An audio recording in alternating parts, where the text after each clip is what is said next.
Well, we frequently talk about what happens when you call for an ambulance and there isn't one to send.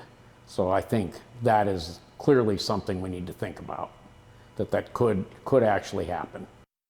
We have told you about the mountain of issues EMTs face each and every day here in Ohio, from staffing to safety and supply shortages, all while working to save lives.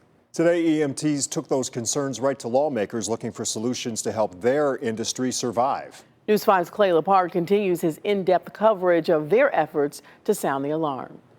With nearly 45,000 square miles, Ohio EMS crews can travel far and wide when a call comes in. 911, what's your emergency? However, over the past several years, more concerns keep bubbling to the surface. Fears that one day, ambulances might not show up when a 911 call is made. The state of the EMS industry is on the verge of collapse. Back in March, News 5 reported extensively on the issues facing EMTs. It's an industry that, unlike police and fire, is not deemed essential in Ohio and 38 other states, meaning it can be tougher for EMS to gain access to additional funding. To think that EMS is not considered essential, I just can't even imagine, how that even slipped through the cracks at some point. The president of the EMS Chiefs Association told News 5 he estimates EMS budgets only amount to about a fourth of the budgets of police and fire departments. Shortly after that story aired, the EMS Staffing and Support Act was introduced in the U.S. Senate,